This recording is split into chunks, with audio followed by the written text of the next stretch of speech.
3 very scary true desert horror stories.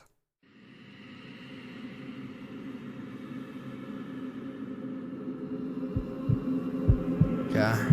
Not gonna see many people in the desert though, right? This happened not even a month ago. Look at that. I'm a senior in high school, and I've lived in Nevada my whole life. There's not a whole lot to do here, but one thing my friends and I have always been into is urban exploring. We'd look for abandoned buildings, old service tunnels, dead malls, anything that felt forgotten. We'd climb through broken fences, take pictures, sometimes sneak up to the roofs or down into basements. It wasn't about breaking stuff or doing anything illegal. It was just about the vibe. The only guy in our group who always found the weirdest places was Charles. He was kind of the quiet, mysterious type. He'd show up with locations none of us had heard of.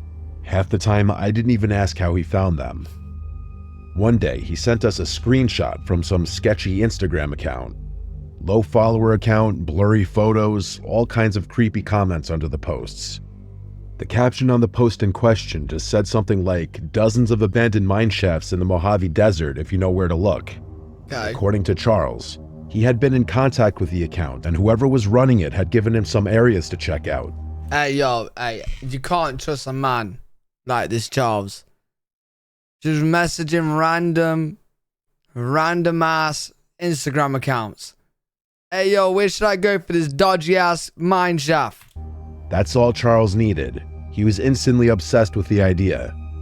So that Saturday, it was me, Charles, and our other friend James. I had a Wrangler that was perfect for off-road desert driving, so we took that. We didn't have a specific address or anything, just a general area and a pin drop somewhere in the middle of the Mojave. The spot Charles had marked was way off in the desert, like really far from anything. We turned off the main road almost half an hour earlier, and the dirt path we were on barely looked like a road anymore. We drove around for what felt like forever. No signs, no structures, no landmarks, just endless nothing. I kept checking my phone, even though I knew we didn't have service. James was in the back, getting more and more irritated. He started telling Charles this whole thing was a waste of time, and that he had been scammed by some troll account. Charles insisted that we keep looking, so we did. He's always been stuck. Well, surely they would have gone on this trip knowing that they just got the information by some dodgy account. That there's a possibility, just, trolling. With navigation, so I figured I'd indulge him a little while longer. Eventually, just as we were about to call it quits, James pointed out something off to the right. At first, it looked like just more rock and sand, but as we got closer, we saw it. This half-collapsed wooden structure built into the side of a slope. Part of the entrance looked like it had been caved in, but you could see, like, I'm not going in there. My immediate thought, abandoned mine shaft, right? Can't they just collapse? Aren't they dodgy? Like, I swear miners get injured down there from just working there. I ain't going in there, bro. Nah. You could still see a dark hole behind the support beams. It wasn't huge, but it was definitely man-made. Definitely a mine shaft. Charles didn't say anything at first. He just pulled out his phone, opened the offline map he'd downloaded when we still had service, and dropped a pin on it. Then he turned to James and said, "Told you," to which James said he just got lucky. But even I had to admit, it was kind of crazy. We'd been driving in circles out in the middle of nowhere, and somehow, we'd actually found one. I parked a few yards from the entrance, just off to the side on a flat patch of dirt. We all climbed out and geared up. Charles had even brought masks for us to wear. The 3 of us walked up the mine, and it looked even sketchier up close. Hell no. Charles picked up a rock and tossed it in. We waited. A few seconds later, we heard it clang 3 times. Then nothing. It was really deep. Charles looked back at us and said if we tripped on the way down, we were probably dead. We started the descent. Luckily, the shaft wasn't a straight drop. It sloped down at a steep angle, but not enough that we had to climb hand over hand. The ground was loose and uneven. Why? There were old wooden beams lining parts of the wall. Surprisingly, they seemed pretty sturdy. The deeper we went, the colder it got, and quieter. It was really eerie down there. We couldn't even see any light coming through from the entrance anymore. Nah, fuck this. Eventually, we made it to what felt like the bottom. The shaft leveled out and opened into a wider tunnel that branched off in a few directions. It looked exactly how you'd imagine. Old support beams every few yards, rusted rails half buried in dirt, and a thick layer of dust on everything. There were scraps of wood and metal scattered around, maybe parts of old carts or tools. It smelled kind of stale in there, if that made any sense. Honestly, I didn't realize how much of a blessing the masks were until that point. We picked a tunnel and just started walking. None of us really said much. Are they just here for the adventure, or like, are they actually looking for something? Like, you reckon they get to the end and find some diamonds? Like, what, like, bro, why are we here? Just the adventure? Just a crazy, risky adventure? We weren't looking for anything specific, just exploring. Oh, There honestly wasn't much cool stuff down there. The place looked like it had been mostly cleaned out of anything worth taking. But then we heard something. It was faint, somewhere further down the tunnel. What was that? It sounded like something being dragged. At first, I thought I imagined. Yo, they could easily be animals down here. Is there any like dangerous four-legged animals in the desert? They could be dragging something. Do any live in the desert or nah? Many? Imagined it, but I looked over and saw Charles had stopped too. James motioned for us to turn off our flashlights, so we did. Lion? We just stood there in total darkness, listening. The sound came again. It was a sort of scraping sounds, like metal or maybe even wood being dragged along the ground. It was hard to tell with the echo, but it seemed like whatever it was getting closer. We stood there in the dark for maybe 30 seconds, maybe a full minute. It was hard to tell. The scraping sound kept coming, slowly getting louder. It didn't sound too close to us, but that didn't make it any less terrifying. It's coming close to me. Then, James accidentally flicked his flashlight on and then off again. I wanted to kill him. The scraping stopped and everything went silent. Then, out of nowhere, there was this loud metallic clang from somewhere deep in the tunnel. Like whatever was being dragged had just been dropped. And right after that came the most awful, demonic scream I'd ever heard.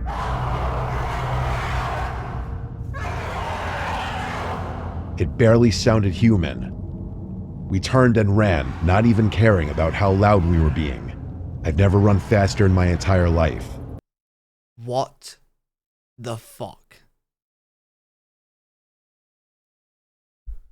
What the fuck? Nah. You need to find out what it is, mate. You need to tell Ghostbusters or something, and they gotta get their ass in there and inspect it. I could hear footsteps coming from somewhere behind me, and I thought I was gonna have a panic attack. Oh my god. I was in the back trying to keep up, and then I tripped on something. One of my shoes came off, and I struggled to stay upright. I didn't have time to go back for it, so I just kept going, trying to ignore the pain in my foot. Up ahead, Charles and James had already reached the incline and were climbing. Left him bait. I practically threw myself up the stairs. He's bait. When I tell you climbing those stairs half barefoot was the most painful thing I'd ever experienced, I'm not exaggerating. It was excruciating. I picked up a new splinter every few seconds. If not for the adrenaline coursing through my veins, I don't think I would have been able to make it out of there. By the time I finally made it out into the open air, my foot was shot. I needed James and Charles to damn near carry me over to the car.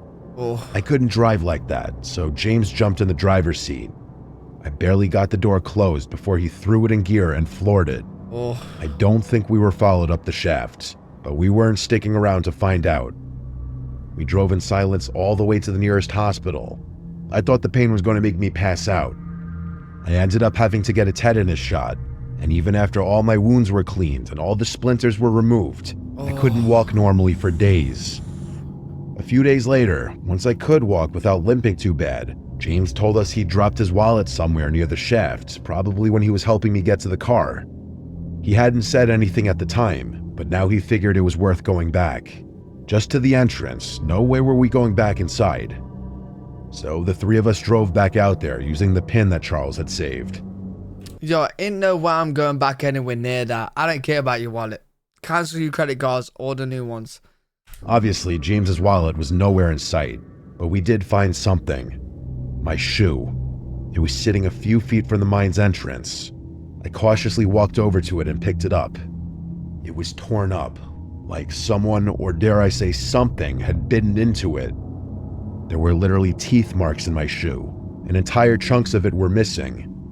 We didn't stick around much longer after that. None of us can come up with any rational explanation. You might be quick to just say it was some homeless person living down there. Nah, not with those kind of sounds. I think it, it could be some sort of animal, right?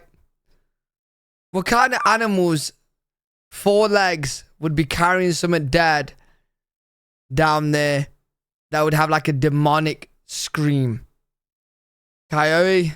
But if that were the case, how the hell had they managed to stay alive for so long? There was no food down there. What in the world would they eat? Charles said that Instagram account never responded to him when he DM'd him about what happens. It's going to be a long time before I do any urban exploring in the desert again. Yo, could be a prank by the Instagram page. Could be. Dunno. A big heist for the wallet. I've always been a rugged kind of guy. I've always loved the outdoors, and a vacation to me is a camping or fishing trip, not some extravagant excursion to some resort or something. My girlfriend of 6 months shares my love of nature. That's probably one of the main reasons we started dating, if I had to be honest. A couple weeks back, Tiki and I decided to do something a little different. We drove out to the desert to camp for a few days. We'd both done forests, mountains, lakes, all that, but neither of us had really experienced the kind of open, silent, dry isolation the desert offered. It just felt like something we had to try at least once. One of the main reasons we landed on the desert, too, was the stargazing. That's something we both... Yeah, I bet that's beautiful. No light pollution in sight. I bet that's gorgeous. I would love to do something like that. Love, probably more than anything else. Even back when we first started dating, we'd take drives out past town just to lie on the hood of the truck and watch the stars. So when we read that this spot was far from any towns or light pollution, it was basically a done deal. I found a place online. Is that what it would really look like, being in the desert looking up in the sky? Is that what it would genuinely look like? That many stars? Yeah? Wow. I've never been anywhere and seen even a tenth of those stars. Never. That's crazy. And that was supposedly remote but legal to camp on. No amenities, just open land, some fire rings, and stars. Sounded perfect.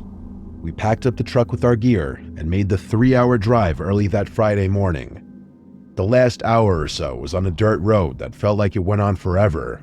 There wasn't a house or sign of human life in sight. Honestly, that was half the appeal. By the time we found the campsite, it was already late afternoon. The place was completely void of people, just as I had hoped. The first couple nights were exactly what we wanted. Warm days, cool nights, clear skies. We'd sit out by the fire with a couple drinks, pass a little joint back and forth, and just talk about dumb stuff or lie back and stare at the sky. Not having a schedule or any distractions was really, really refreshing. And yeah, we'd fool around a bit in the tent. That was all part of the fun too. It felt good to be disconnected. Both nights though, we heard something strange. Not close, just somewhere way out in the distance. It was this low, drawn-out sound, like a howl or a moan. Okay. It didn't really sound like a person, more like an animal. The first night, we both sort of paused when we heard it. Tiki looked at me like, "Did you hear that too?" And I nodded. But we ended up laughing it off. I said it was probably a coyote or a mountain lion or something, and she agreed. Same thing the second night, right around the same time too. We chalked it up to being desert wildlife. I mean, there's all kinds of stuff out here that we're not used to hearing. It was unsettling, sure, but we weren't going to let it ruin the trip. The third night, I woke up to the sound of footsteps outside the tent. Yeah, nah, hell no. This is why I don't do camping, bro. This is why I don't do any camping, bro. Because the second, like, I can't think of anything worse than you in a tent and you're hearing footsteps outside the tent going around. Nah. It was soft at first, just a couple faint crunches, like someone walking slowly over dry dirt. I held my breath and listened. It wasn't an animal. It was too steady and slow. I didn't move. I wanted to grab the flashlight, wake Tiki up, and say something, but I couldn't. I was frozen. My heart was pounding and every muscle in my body felt locked up. The steps didn't go around the tent. They just stopped a few feet away, and for a long time, there was nothing but silence. Oh, no. I stared at the ceiling of the tent, barely blinking, waiting to hear something else.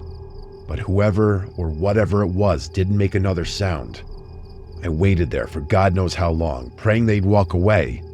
But then, out of nowhere, I heard a flick.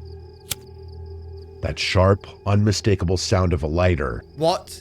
A small orange glow appeared through the fabric of the tent, maybe waist height, a few feet off to the side. They're burning it? Whoever was out there held the flame steady for a few seconds, then started waving it around slowly. I didn't move. I just stared at it, trying not to make a sound. And then the flame got bigger, way bigger. It went from a flicker to a glow, like they'd lit something. A torch maybe. Your fucking tent. Then, without warning, the person dropped whatever they were holding. I heard it hit the dirt with a dull thump, and a second later, the side of the tent lit up. The heat came fast, way faster than I expected, and within seconds, the fire started spreading. That's what finally snapped me out of my haze. I woke Tiki up, and she immediately realized what was happening. We scrambled, no time to think. We started tossing our stuff out of the tent and onto the dirt. I'm not even sure we got everything. We sprinted out of the tent while the fire spread. Tiki grabbed one of our water jugs and dumped it on the fire, while I tried stomping out anything that had caught on fire. Eventually, we got it under control. Half the tent was completely ruined. I grabbed the flashlight and started scanning the area around the tent, looking for the person who had just tried to kill us, but there was no one. At least, no one I could see. Tiki started packing up our stuff, and I quickly followed suit. We started speed walking what we thought was the direction of the truck. There weren't any landmarks, and it was dark, so we were practically guessing. After a few minutes, it became clear we were turned around. At some point, maybe 10 minutes into walking, I heard it again. Wait. You're camping in the middle of the desert with your truck not very close? I ain't being funny. There ain't no parking spots, bro. Would you not just park next to your camping site? Like, literally, like, right next to it? That same distant scream we'd heard the first 2 nights. Only this time, it didn't stop. Why would you park It kept going far? like an animal was in constant pain. And then another scream started from somewhere else. And then another one. They were all coming from behind us, but it was clear that there were multiple things out there. I didn't say anything. I just grabbed Tiki's arm and started moving faster. By some miracle, we actually found the truck. Sometimes you want to hike Practically threw all of our stuff into it, and I drove off as fast as I could. I couldn't go too fast, though. The road was rough, and without any light besides my high beams, it felt like every dip and bend could flip us. After what felt like forever, we finally hit a main road. I didn't stop speeding until I saw other cars again. Tiki was holding it together, but I could tell she wanted to cry, and I was doing a really bad job of consoling her. We did call the police to report everything that happened. All I can think about all of this is how if I weren't such a light sleeper, my girlfriend and I could have been murdered that night in the Yo, that is mad. I don't think there's any point even calling the police, though. What is the police gonna do? Hi, police. A man in the middle of the desert tried to burn us. Okay, any description? No. So where was he? In the middle of the desert. You know about we're in the desert? No. We couldn't even find the truck. Don't know where we were. middle of the desert. What are the police gonna do? Ain't gonna be able to do anything.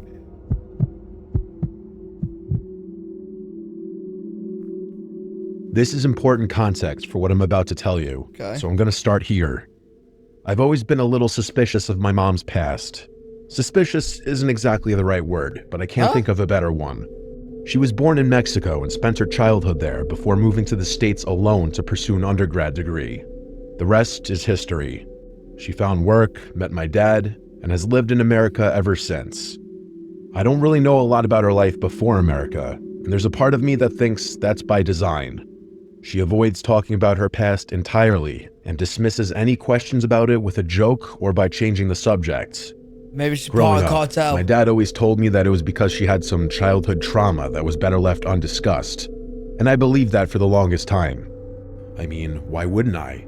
But as I grew older, She a I spy? started getting more and more curious, and would often marvel at how skilled my mom was at dodging those kinds of questions at family gatherings and whatnot. Here's what I do know. She lived in a border town somewhere in northern Mexico along the Texas border. It doesn't have the best reputation being a border town and all. The closest I've ever gotten to knowing anything about her parents is a joke that she told a few times when I was younger. She would laugh that her dad's side of the family were the politicians and her mom's side were the crooks, but she was never able to tell which was which. I never read into it as anything beyond a cynical political joke, but as I grew older, I started wondering whether there was more truth to that statement than I had originally thought. Her dad worked for the government in some capacity. Your mom's a and criminal. She never spoke about her mother, not once. The only other piece of information I have is a name. I'm not going to write it out, so I'm just going to call him R. One night when I was around 10 or 11, I woke up in the middle of the night to use the bathroom.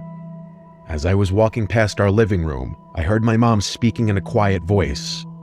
I didn't understand Spanish, but she repeated R's name multiple times, the way someone talking about someone would, as opposed to someone speaking directly to someone. All the lights in there were off, so I couldn't actually see her, but I could hear her. Even though I knew it was just Mom, my young self was still a little scared of the dark, so I instinctively flipped the light switch on. She didn't scream or even react to the light. It was like she was anticipating that I'd be there. Instead, she immediately hung up the phone and glared at me with a look I had never seen from her. She told me to go back to bed, and I did. And that's it. That's basically all I know about my mother's past. A joke, her dad's very vague occupation, and the name R. What I'm about to tell you happened almost a year ago to date, and it's been on my mind a lot recently. I'm from Arizona, lived there my whole life. I was a year removed from graduating college, and I was driving through the desert on my way to meet up with one of my old college friends. It was a really long drive, I'm talking road trip hours, and I was tired of listening to music.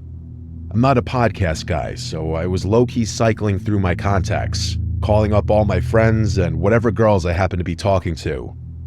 Eventually, I decided to call my mom. We're both really into soccer, so we were talking about the upcoming Champions League fixtures and how exciting the matchups were.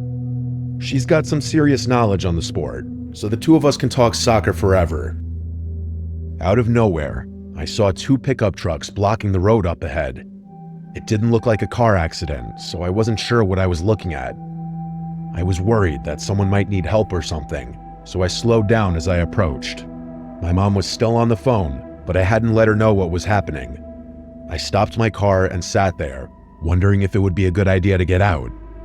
Before I could do anything, 3 men sprang out from the 2 cars, all holding guns.